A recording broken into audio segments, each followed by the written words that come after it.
Untuk mengkaji beberapa kebijakan di Indonesia, kita membutuhkan banyak perspektif atau teori. Tapi sebelum saya menjelaskan hal ini, jangan teman-teman bingung bahwa kali-kali mungkin ada penglihatan mata teman-teman dengan tampilan layar di sini karena menunjukkan banyaknya kacamata di wajah saya.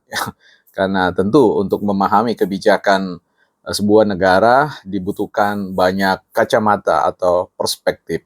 Tapi kali ini saya tidak akan menggunakan banyak kacamata, tapi hanya menggunakan satu kacamata. Ya, kita akan bahas tentang kebijakan konsesi tambang batubara yang diberikan kepada ormas atau organisasi masyarakat, khususnya organisasi masyarakat keagamaan.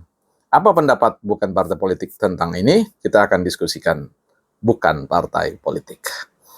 Ya, teman-teman, kita turunkan dulu nanti teman-teman pusing ya. Ini kacamata ekonomi, ini kacamata filsafat, ini kacamata budaya, dan lain-lain. Oke, kita pakai satu kacamata saja. Teman-teman, kita akan lihat Gary Hamel ya.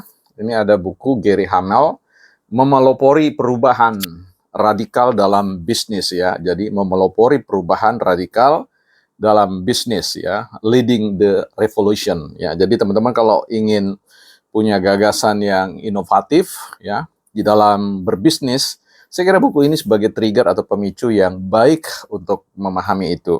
Ya, saya recommended buat teman-teman. Baik, ini salah satu buku kesukaan saya. Saya akan bacakan dulu sebelum kita bahas tentang konsesi pertambangan bagi ormas keagamaan. Dalam subjudulnya di sini ada gali lebih dalam.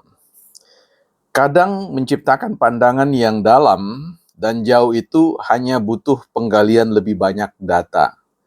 Anda tidak akan bisa menciptakan nilai ekonomis dari pandangan kabur atau sesuatu yang sedang berubah. Jadi intinya mau mengatakan bahwa kita perlu melakukan penggalian lebih banyak data ya dan membaca bagaimana berbagai macam kemungkinan-kemungkinan yang potensial terjadi dengan berbagai macam keputusan atau kebijakan-kebijakan yang kita ambil ya. Nah, saya kira kita akan membaca perspektif kebijakan pemberian konsesi lahan tambang itu bagi ormas kemasyarakatan dalam frame atau kacamata yang baru saya sampaikan, yaitu pentingnya menggali dari berbagai macam perspektif data. Ini dia. Ya, teman-teman, ini janji saya ya, karena ada dua permintaan dari sobat yang rutin memberikan perspektifnya, berada pada satu perspektif kebingungan untuk memahami bagaimana sebenarnya berespon tentang dua kebijakan. Yang pertama adalah kebijakan terkait dengan TAPRA, Tabungan Perumahan Rakyat, dan satunya adalah persoalan konsesi pemberian izin pada wilayah izin usaha pertambangan khusus bagi organisasi masyarakat. Nah, terhadap dua permohonan itu, yang satu saya belum bisa penuhi, sedang saya baca karena saya berada pada posisi 50-50 terkait dengan TAPRA. Ya, tapi saya coba ingin menggali data lebih jauh lagi supaya sedikit ada keyakinan yang muncul. Nah, untuk case yang ini terkait dengan pemberian konsesi ya, wilayah izin usaha pertambangan khusus bagi ormas keagamaan, saya punya sikap ya, dan sikap itu bukan datang pada hari ini ya, terkait dengan munculnya rencana ya ataupun penekanan tentang peraturan pemerintah tentang persoalan itu. Saya harus mengatakan bahwa saya di titik ini berbeda dengan kebijakan Pak Jokowi ya. Tentu saya menghargai, menghormati keyakinan Pak Jokowi terkait dengan itu, tapi izinkanlah saya antitesis terhadap tesis itu dan akan menguji secara berkelanjutan, secara sistematik tentang bahwa kebijakan terkait dengan pemberian konsesi itu bukanlah sebuah kebijakan yang excellent atau kebijakan yang unggul, kebijakan yang baik ya menurut saya, sekalipun niatnya adalah baik. Nah, mengapa demikian ya? Tentu kita tahu realitas keindonesiaan kita ini adalah realitas yang jamak ya. Realitas dari perspektif keagamaan itu berbicara tentang banyaknya agama-agama yang ada di Indonesia dengan berbagai macam sayap-sayap organisasinya.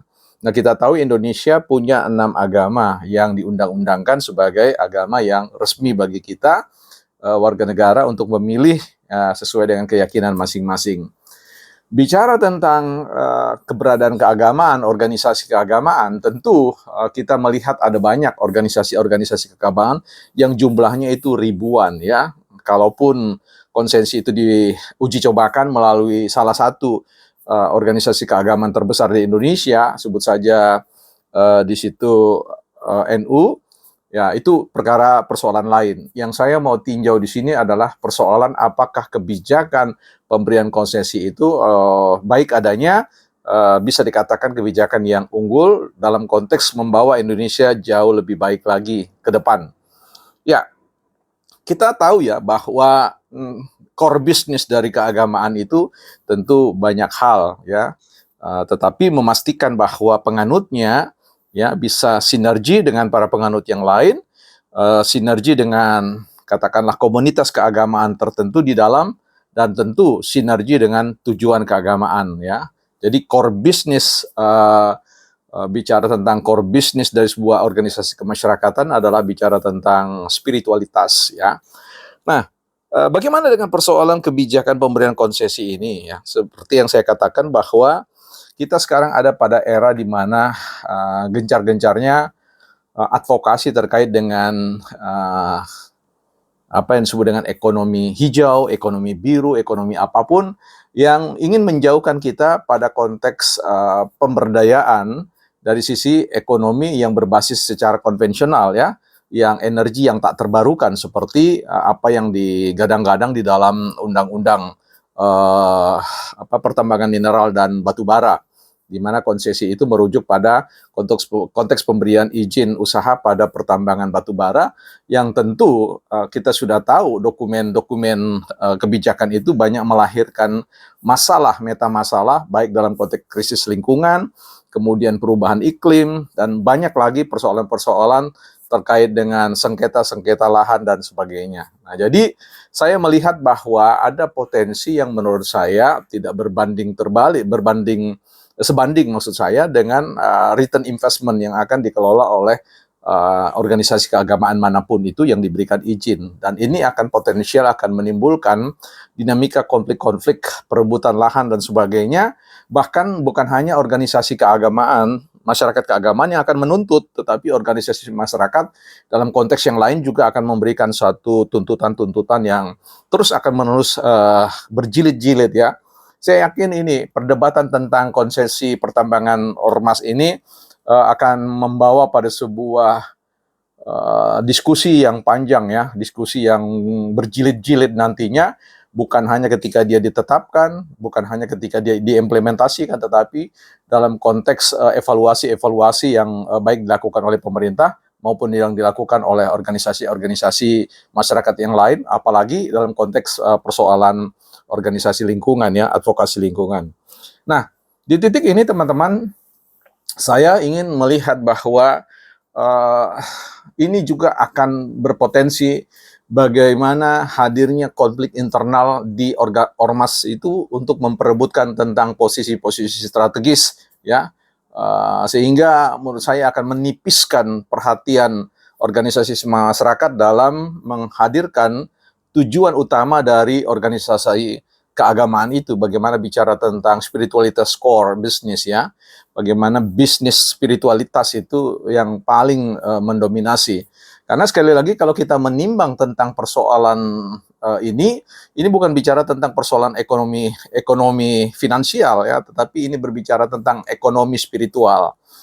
Nah, kita tentu tahu bahwa regulasi kita telah memberikan kepercayaan kepada badan usaha milik negara dan juga pada bagian akhir adalah badan usaha milik desa. Nah, kita bisa bayangkan bahwa konsesi terkait dengan pengelolaan tambang itu ada pada wilayah persinggungan dengan katakanlah kedaulatan dari sebuah masyarakat atau sebuah desa, ya, sebuah wilayah yang kita sebut desa, yang tentu tidak akan lagi terkotak-kotak berdasarkan konteks keagamaan, tetapi konteks sebagai warga masyarakat yang berdiam pada sebuah wilayah yang memiliki hak konsesi sebenarnya. Nah, ini sebenarnya saya ingin melihat bahwa pemberian izin itu sebaiknya lebih memaksimalkan antara peran negara, badan usaha milik negara, dan juga badan usaha milik desa. Kalau kita berbicara tentang persoalan perspektif ekonomi, ya, pengelolaan ekonomi negara. Nah, di sini teman-teman, tentu saya membutuhkan data yang lebih jauh lagi, yang kaya, yang bervariasi dari berbagai macam kacamata yang saya tunjukkan tadi, apakah kaca ekonomi, filsafat, budaya, dan yang lain-lain, ya. Saya kira kita butuh itu, dan teman-teman, yuk saya undang berkomentar dengan berbagai macam perspektif supaya kita membantu pemerintah ini untuk meyakinkan apakah memang kebijakan itu patut untuk disupport atau kemudian kita pertanyakan dan kita usulkan untuk dicarikan alternatif kebijakan-kebijakan yang lain yang dapat memberikan tentu insentif bagi kesejahteraan masyarakat, bukan dalam konteks pengotak-kotakan tentang skala keagamaan tertentu atau suku tertentu atau kelompok-kelompok kepentingan tertentu, ya. Karena kita tahu bahwa tentu kita tidak bisa menafikan, mengabaikan tentang apa yang disebut dengan realitas empiris, bahwa organisasi masyarakat keagamaan memiliki sayap-sayap bisnis yang ada, ya, seperti rumah sakit, pendidikan, ya, kesehatan, kebudayaan, pariwisata, dan sebagainya, yang menurut saya jauh dari potensi konflik, ya. Kalau bicara tentang konsesi pertambangan, saya kira ini problem yang harus kita dampingi, kita bantu pemerintah untuk memastikan bahwa kebijakan tentang pemberian konsesi itu adalah the best policy. Tapi di posisi saya sudah punya keyakinan bahwa itu bukanlah jalan ke policy, the good policy, ya. Saya rasa itu quote the bad policy, ya. Kita akan dalami, bisa saja saya berubah pikiran pada saatnya nanti, tetapi aku yakin bahwa apa yang saya tesiskan ini layak untuk diuji cobakan dengan mereka-mereka yang mendukung kebijakan terkait dengan konsesi itu. Ruang diskusi terbuka buat teman-teman, bukan partai politik.